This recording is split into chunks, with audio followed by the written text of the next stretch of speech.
My name is Nzimande. You can call me Ntombi. I was born in KwaZulu-Natal, Durban, on the 6th of November 1994.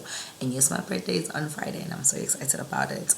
I believe that KZN is such a lovely place, a special place to actually study at system science. And I believe that through this presentation, I'll be able to convince you in terms of the different factors such as geology and culture. The Karoo period began about 250 million years ago when there was still Gondwana land. During this time, Africa was still covered in ice. However, when this ice melted, it's left a sludge of eroded material which solidified into the Dwaga group in a basin from southwestern Cape to Mpumalanga and to Zimbabwe. This is the oldest and deepest layer that is found in the Karoo supergroup. This basin was firstly a huge inland sea, but as time went on, it was filled up with primitive trees, dried up, and then filled up again. So after a couple more years later, or million years later, you could say, the land that we know of now, KZN, it was filled up to 1,000 meters, deep layers, thick layers of lava. When this mass solidified, the heavy granite stone pressed onto the layers of sandstone beneath.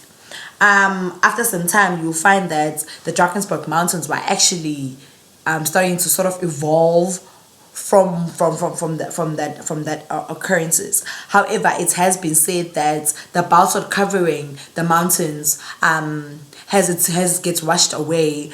The sandstones and the shells also get washed away by river erosion and gravity, and this will actually change the climate, and so will the flora and the fauna within these mountains will change. Durban experiences coastal floods, slum flooding, drinking water supplies shortages due to climate change. Durban climate is mild and subtropical, in the fact that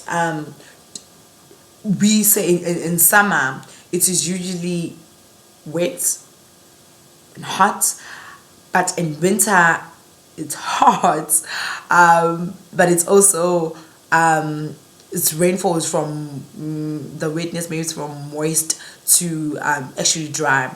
However, some Durbanites, such as myself, usually go to the extent to say that in Durban we never experience winter because it is always summer, it is always hot. It's just when you go up higher to maybe like the mountains and up there, you'll find that the temperature changes, but then most of the time it stays constant. The ocean in my place of birth is one of the most favorite amongst the tourists. It offers different amenities to the public. The most famous beaches include North Beach, South Beach, and the Blue Lagoon. And then the more elite beaches actually include Umhlanga Rocks, Umdloti, Salt Rocks, Rock, and Izinkwazi, which is much more quieter and more secluded, which is mostly the high class people usually go there. So away from KZN, from Durban, you'll find the Usodwana Bay and Cape Verdal, which offers plenty of fauna and flora found in KZN. KwaZulu-Natal, or actually Durban, is actually located in the middle of the Maputo and Pondal and Albany region, which includes terrestrial ecosystems, aquatic ecosystems, and aquatic ecosystems such as rivers, oceans.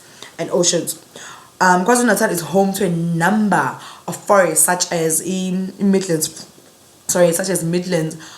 forest, and yellow wood trees, the sun grazer's lizard, the blue swallow, which is an endangered or vulnerable species in KwaZulu-Natal.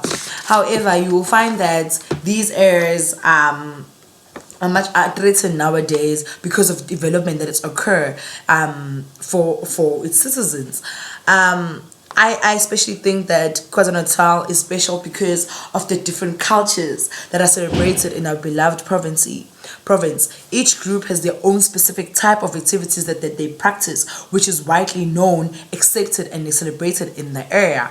Even in school, I remember in high school and even in primary, even now in varsity, if my friends have a Diwali festival, they will come back, they will share with us. I too will come back and share different things that we have. like from Indians to Amazulu, Amaxhosa to everything else. So I hope that through this video I've actually outlined why I think that KZN is so special.